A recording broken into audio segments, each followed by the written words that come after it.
Robert, let's start with Russia, Ukraine. But before we get into the substance of the referendum, whether or not it's recognized by international law, despite what other leaders are vowing to never recognize as the results of the vote, the sabotage on the Nord Stream pipeline.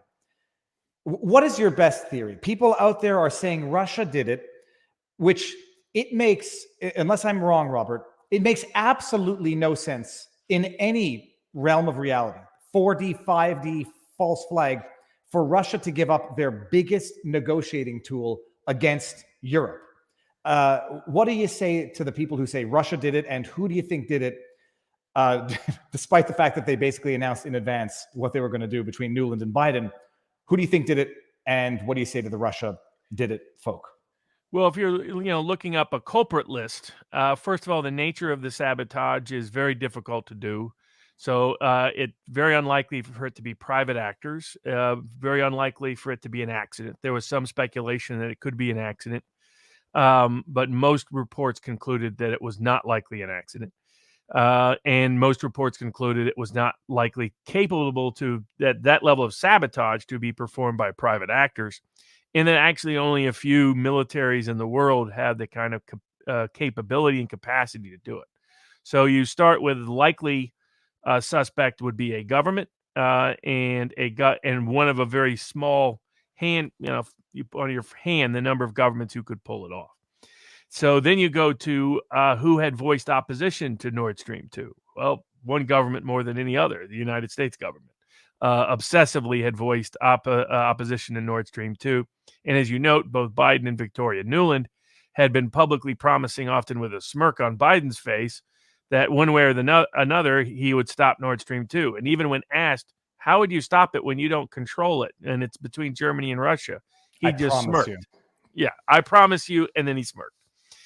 So in terms of motivation, your first suspect would be the United States. In terms of means, the most likely suspect would be the United States.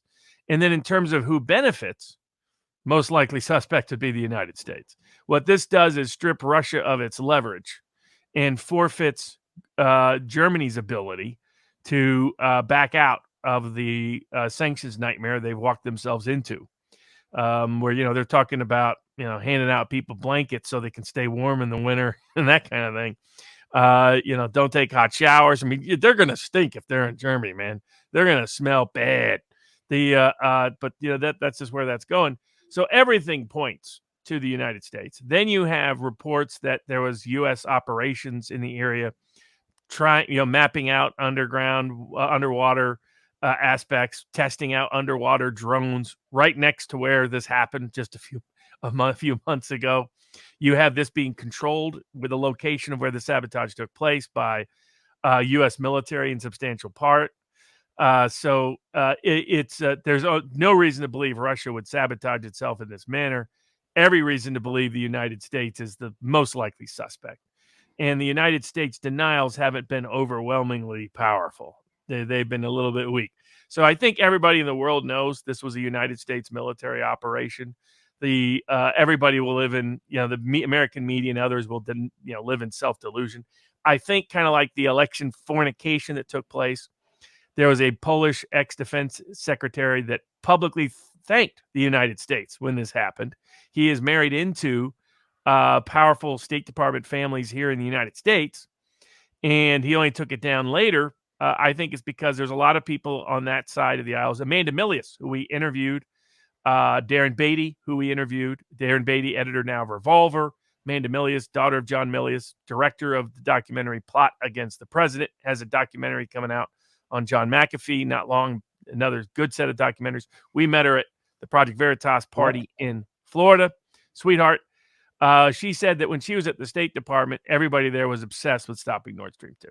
So you have to be in complete denial not to realize the U.S. government went in and did one of the biggest acts of civilian terrorism for military purposes in a country we're not at war with in recent modern post-World War II history. That's what the Biden administration is up to and willing to risk apparently nuclear war to get there. I'm going to pull up one thing. I was trying to find the clean video, but I can only find my edited video. Listen to this. For anybody who thinks to the hands of Russians, listen to this. Listen to this. With regard This to is Nord Victoria Stream Nuland. 2, we continue to have very strong and clear conversations with our German allies, and I want to be clear with you today. I want to be clear with you today. What happens after people say I want to be clear? Oh, be quiet, you. Comes out of their mouth. Go. If Russia invades Ukraine, one way or another, Nord Stream 2 will not move forward. Now, let's go to Biden. If Russia invades, that means tanks or troops crossing the border of Ukraine. It happens Again. Then there will be no longer a Nord Stream 2. We will bring an end to it. How do you do that? It's between Russia and Germany. How will you do that exactly, since the project and control of the project is within Germany's control? We will. I promise you, we'll be able to do it. Robert, Yeah, that's where he does the smirk. And apparently, according to German Republic published reporting, the CIA tipped off the Germans that this would happen in the summer. They just said somebody is going to be attacking Nord Stream 1 and 2 soon. So you could guess that they probably considered that consent. They were testing out how much German opposition there would be, and there wasn't much. It's kind of pitiful for Europe. We just smack them around, and they just cower in response. But yeah, there's no question the Biden administration is culpable of it. Now, in my view, this is an impeachable offense. If Republicans seize the House in the after the midterms, which I think they will. But whether or not they'll add this to the litany of impeachable offenses that Biden is mounting up in record time is an open question. And now I want to bring this up because a lot of people bring this point up. Moot point, it wasn't going to be used. Wasn't going to be used versus cannot now be used are two very different things. Yeah. It was a political bargaining chip when it was functional, when it could be rendered functional. Now it's no longer a bargaining chip for Russia. So they've lost a very meaningful aspect of negotiation. But Robert, also, how does it get sabotaged like this? Is it a depth charge? Are they dragging something over to break? We don't know the means, but it needs somebody that has military capability of that kind of level of sabotage. So I was on the Duran last week with the two Alex. Alex is talking about this and a wide range of foreign geopolitical issues for about 2 hours or so. People can go back and find that. We discussed this as well. But both people of our locals board, Viva barneslaw.locals.com, best board in America. The brought up, some people that had military training. Some other people emailed me as well and explained how this could be done and why we were likely responsible, because some of them were in the very units that had trained to do precisely this kind of activity. So part of it's diving skills. They may have incorporated drones. There was a 17, 18-hour gap between the two explosions, one hitting the other. It's an environmental catastrophe, potentially. It's interesting. But the mainstream media is not talking about much of that, and the European Union is going to blame Russia, just like the Donbass was shelling itself. Russia was shelling its own, the nuclear power plant that was under control over.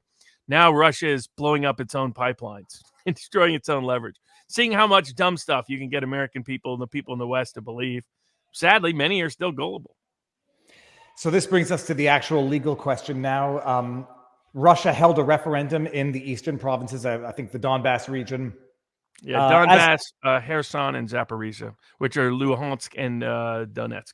And that is to whether or not they would like to join Russia, or was it separate from Ukraine, become independent, or join Russia? It was kind of both. It was declare their independence from Ukraine and ask that that Russia recognize them and join them in. It was almost identical to the Yugoslavian. Putin is deliberately using the Yugoslavian example. Yeah. And I mean, that's where the legal question comes in. The vote, by the way, these elections can be challenged because it's Putin. No other elections can. Yeah, exactly. I heard, a lot of people had doubts about how this election was conducted. Now, the election had a bunch of international observers. And then afterwards, the EU started threatening anybody who participated in simply being an election observer to see whether the elections were done in an honest and accurate manner. There's nobody really disputes the election results. Now, I think that the people that did not vote were mostly no votes. So like in the Kherson region, I think that would have been much closer had everybody voted. but Ukraine told people not to vote or they would consider them criminals if they retook the property and locked them up. I mean, Ukraine was guaranteeing that this vote would go a certain way and guaranteeing intensifying opposition to Ukraine within those regions. It was a very peculiar action for someone that purports to claim this population as their own. Very unusual. But so it's pretty much identical to their international legal precedent set at the behest of the United States and the West that ultimately reached ahead with the International Court of Justice in the Kosovo case. But its forebears were Croatia, the whole breakup of Yugoslavia, which Kosovo was part of too, which included Croatia, included Bosnia, Herzegovina. It also included other neighboring regions like Slovenia, the split between the Czech Republic and Slovakia. All of the sort of post-Soviet breakups, there was a certain legal pattern we recognized as legitimate under international law. We successfully argued to the International Court of Justice that Kosovo's unilateral declaration of independence was not illegal at all. And whether there's whether there's an independent part of a state is simply a internal state issue, and that somehow, despite many years of U.S. formal legal promises to recognize territorial integrity, the United States government, maybe I'll post the extended brief the U.S. government wrote to the International Court of Justice in 2009, penned by the W administration, reinforced by Obama, so it crossed political lines here. Which said that no, respecting boundaries doesn't actually mean respecting boundaries. So the International Court of Justice said yes. They said that you can declare independence. That's a matter of internal dissent. You can create your own government. You can form another government. You can join another government. And that all that's completely legal. And one of their premises was, as long as there's some kind of referendum involved, that really makes it legal. And so that's exactly what Russia did. They took the precedent. Now, they argued against everything that took place at the time, by the way, especially at Kosovo.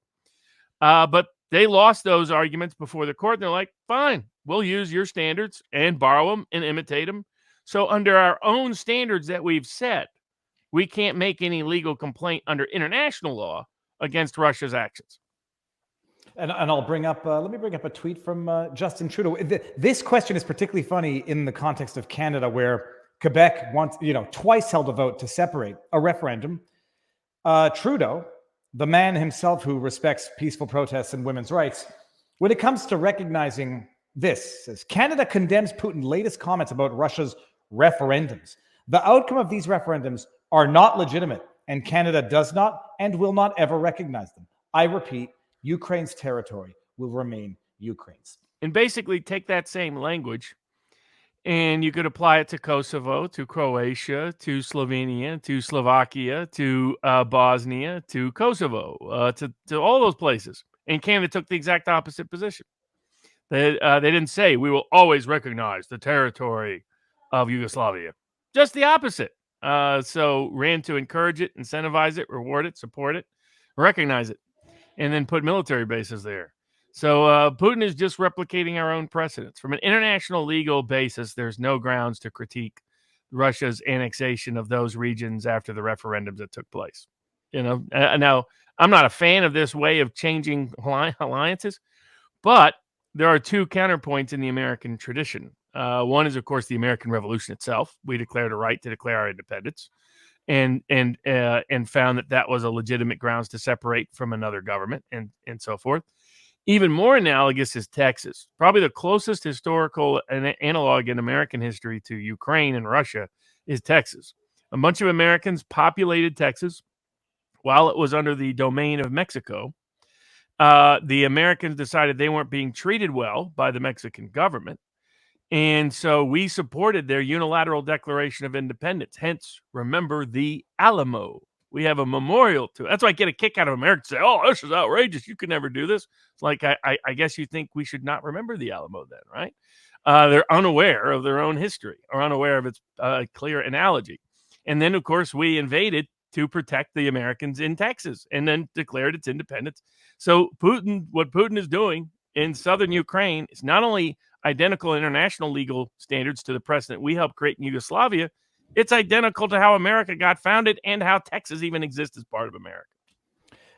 Robert, I mean, the vote, 95%.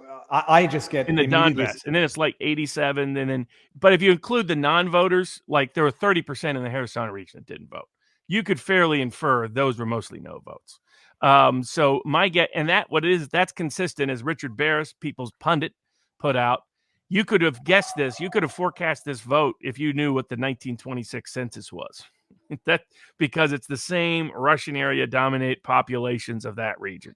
Russian ancestry, Russian tradition, Russian language, Russian culture, Russian allegiances, Russian economic alliances, you name it. It's most intense in the Donbass, the Donetsk and Luhansk provinces, but they don't occupy all of the Zaporizhzhia, I think that's how you say it, or the Kherson region. There's part of those still occupied by Ukraine. The parts that they occupied were disproportionately more Russian. And now Kherson, in a vote where people felt comfortable voting no, would have been probably 60-40 is probably where it had been. But everybody knew Patrick Lancaster covered a lot of this on the ground, talked to people in all the different regions. International observers were present. A lot of the myths being propagated out there that people were forced to the vote with guns on them and all this gibberish is just nonsense. It's more bad propaganda from the West. But what it reflects is Ukraine deliberately forced that population not to participate by what they said. If you were pro-Ukraine, you couldn't vote. So that always made sure that the vote would have a certain outcome. And then the second aspect is there has been migration since the war. My guess is that, and this was in the Patrick Lancaster reports, people that were pro-Ukrainian have left some of these regions since Russia's occupied them, and people that are pro-Russian have come into these regions since Russia occupied them. So that's where like Kherson was like a 50-50 split, slightly pro-Russian in past elections. Again, going all back to even to the census of the 1920s. The rest of the region, the Donbass was like 95% for breaking off way back in 2014.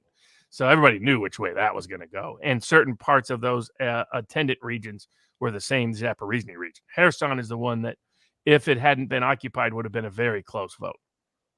Someone in Rumble, on a Rumble rant, Manix37 says, how can these elections be held in areas not occupied by Russia? I mean, I think that's definitional. A referendum will not be held in an area that is part of Russia. Because right. I mean, Ukraine obviously. I mean, they did hold referendums in the early '90s on these things, and a lot of these same regions didn't want to separate from Russia, and then the Ukrainian government just ignored these. So a lot of these populations have voted in the past. The Ukrainian government has just refused to recognize the referendums. In the early '90s, they refused to do so. They refused to recognize the 2004 election, that they didn't go their way, so they had their first orange color revolution. Didn't like it when it went that same way in 2010, and ultimately had the Maidan coup. When they had the same referendums in 2014 in response to the Maidan coup, they didn't recognize them again. So these populations have been voting, especially in the Donbass, over and over again to get out of Ukraine. And the Ukrainian government has just refused to recognize them. And what of Ukraine's now, I don't know, new application for NATO recognition? Is there not a policy that it was already rejected? It was okay. And isn't there not a policy it was political theater. The Zelensky still playing tough guy. It was funny. He went out with one of those press conferences, and the two people next to him actually have normal height. So he makes you look like Goliath, Viva. That's how big. Robert, I think he's still taller than me. Not that. I doubt it. I doubt it. But he said he'll never talk to Putin. That sort of thing. Putin gave a pretty prominent speech that was followed by a lot of people. I put it up as part of the Barnes brief at vivabarneslaw.locals.com, a summary of it, and a link to the whole thing. Pretty extraordinary speech. Whatever you think of it, it's going to be a very memorable speech in time. It'll be one of those top 10 speeches in the last 20 years, maybe even longer time frame, because of how seminal it is about the change and shift of where the world is going, and especially where Russia's going within it. But they made clear they're never giving back this land. So the only question now is whether Ukraine settles. They won't, even though Kissinger is saying they should, because he can see the writing on the wall like anybody else. And they took back this abandoned town called Liman. That had like 500 people in it. All they wanted to do was hold up the Ukrainians for a while they buttressed their troops elsewhere. And the Ukrainians were acting like it was the taking of the hill or something. They're not going to win. It's that simple. Their efforts have been mostly unsuccessful, and Russia has now called up another 300,000 troops. Now has legally the big change for Russia is internal legally. They now consider any attack on these regions an attack on Russia. So they will label it a counterterrorism action or even a state of war, which frees them up legally. They will probably start to target civilian infrastructure, electricity, anything that helps the military at all. What we call dual use infrastructure. So we consider it free reign from the get-go. But Russia is more restrained than we have been historically. And so Ukraine's in for a lot of trouble, despite us sending billions of dollars more over there. I don't see their ability to catch up to where the Russians are. They're trying to occupy regions that clearly don't want to be part of Ukraine anymore. So probably never did, in truth. So that have returned, in their view, to their homeland. There's not much hope for success, but that won't stop us from spending lots of money. Colonel McGregor was talking about sources close to Zelensky, talking about building a dirty bomb to set off someplace. I mean, these people are insane. But the Biden administration's equally insane. So we'll see what happens. But the legally, from Russia's perspective, it will only get much more aggressive now in the conflict. And the interwebs say that Zelensky is 5'7", which is 1.5 inches taller than me. I bet he's 5'3". You should see him next to these normal-looking people. I bet he's 5'1". I'm going to say 5'1". No, if normal in Russia or in Ukraine is normal in the States, you set me up against anybody normal in the States, I'm a foot shorter to everyone. He looks 2 feet shorter. Maybe he's 4'5", 4'5".